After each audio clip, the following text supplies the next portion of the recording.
Moving engagement theory forward, my practical insights on activation's centrality to understanding gender differences in discretionary workplace commitment abstract. This article explores the concept of activation as a missing theoretical link for understanding gender differences in discretionary workplace commitment. Activation refers to an individual's readiness to take action and has been shown to influence engagement outcomes through its impact on effort and attention levels.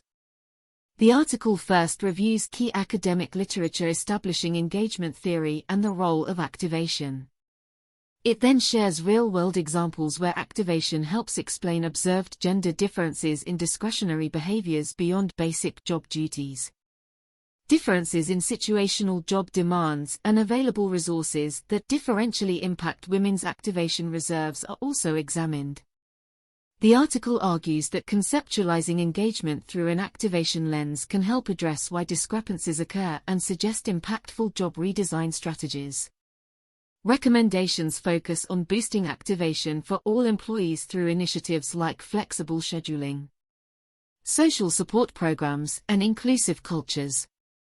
The discussion proposes advancing engagement theory by considering the understudied yet important role of activation, particularly regarding gender. As someone with decades of experience in both consulting for and researching organizations, I've had a front row seat to witness how engagement impacts workplace performance. One area that has consistently intrigued me is understanding the gender differences in discretionary commitment, those extra efforts employees make that extend beyond their basic job requirements. Through my work, I've found compelling evidence that activation, or the readiness to take action, may hold important clues to these gender differences. Today we will explore both the research foundation and practical implications of activation's central role in moving engagement theory forward, with a special focus on the discretionary commitments of male and female employees. Academic research on activation and engagement. Let's first review some of the key academic research in this area. Kahn, 1990, was seminal in conceptualizing personal engagement as the harnessing of organizational members' selves to their work roles. Further research expanded on the premise that engagement depends on meaningfulness, safety and availability, psychological conditions that influence people to employ and express themselves physically, cognitively, and emotionally during work role performances. Kahn, 1992. Richard Ohl, 2010. Studies also increasingly distinguish cognitive and emotional engagement as separate but related constructs. Sachs, 2006. Schuck and Woolard, 2010. More recently, theories of activation have provided deeper insight. Activation refers to an individual's level of mental and physical readiness to take action. Gray, 1990. Drawing from cognitive neuroscience, scholars propose that engagement depends not just on cognitive and affective states, but one's underlying activation levels. Schofeli, 2012. Schofeli and Salanova, 2014. When activation is high, individuals are primed to expend effort and focus attention toward goal-directed actions. When low, they are less inclined to do so. Research finds activation can be influenced by both individual dispositional traits as well as situational job demands and resources. Marquette et al. 2018. Heeding the call in my consulting practice as an organizational consultant, I've seen firsthand how activation holds the key to unlocking discretionary commitment differences between male and female employees. Consider a few real-world examples. At a tech startup I advised, female engineers reported high levels of mental engagement but were less likely than males to take on additional coding projects after hours. After evaluating activation levels, we found situational factors like childcare responsibilities left women with less energy to be cognitively and physically active outside standard work hours. Minot et al. 2016. By offering flexible scheduling and an on-site daycare, activation and discretionary commitments notably increased for many female engineers. During downsizing at a manufacturing firm, most men reacted to job insecurity by working longer hours to distinguish themselves, while many women withdrew discretionary efforts to avoid burnout from heightened activation. Bunk and van der Zee. 2016. Recognizing activation played a key mediating role here, helped us implement resource-building strategies like mindfulness training and improved communications to get women re-engaged. What I've witnessed through practitioner experience affirms the theoretical connection between activation and engagement. Those with higher activation levels, whether due to disposition or situational factors, tend to display more discretionary workplace commitments. This provides useful insight for addressing gender differences. The role of situational job demands and resources. Academic research provides validation for the activation lens through which I've witnessed gender engagement dynamics play out. Studies show high job demands like time pressure, role conflict, and emotional labor requirements can deplete one's activation reserves and undermine engagement. Bakker and Demaruti. 2017. Notably, some evidence finds women often shoulder a disproportionate load in these areas due to factors like greater family responsibilities. Minot et al. 2016. Jaworski et al. 2015. At the same time, job resources like autonomy, social support, and growth opportunities foster higher activation and engagement. Bakker and Demaruti. 2007. And certain resources like flexible work schedules may differentially benefit women more than men. Butts et al. 2013.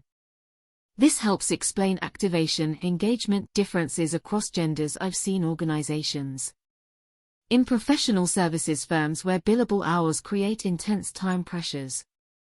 Female consultants have reported lower activation and enacted fewer voluntary career development activities than similarly engaged males. Kaburg and Kishgaphort. 2020. Healthcare settings imposing high emotional labor needs see engagement flag more for women due to burnout from perpetual activation. Iborra et al. 2020. And manufacturing lines devoid of learning opportunities led female assemblers to exhibit less discretionary effort beyond minimum production standards compared to male counterparts. Wang and Kromenevo.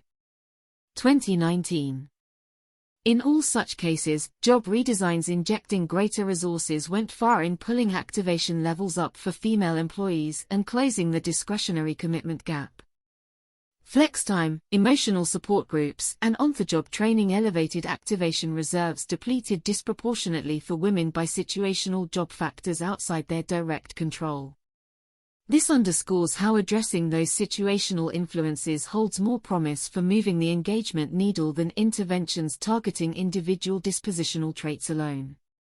Recommendations for organizational leaders. The Research Foundation and examples from my applied work point to clear recommendations for organizational leaders seeking to raise discretionary commitment across genders. Evaluate job designs holistically through an activation lens. Assess time pressures, emotional labor requirements, autonomy levels, support networks, and developmental opportunities could differentially tax activation for female versus male employees. Prioritize job redesigns injecting resources shown to boost activation like flexible scheduling, social support, skill development, and mindfulness programs. Such initiatives may specially benefit women facing disproportionate job demands outside work. Communicate transparently about organizational support for work-life integration non-gender biased ways. This builds trust that using policies will not backfire on evaluations or career consequences. Lowering activation barriers. Foster an inclusive culture where all feel empowered to bring their full selves. Unique strengths and discretionary efforts to work regardless of gender.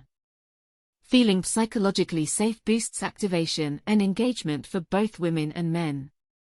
Consider activation when assessing engagement initiatives.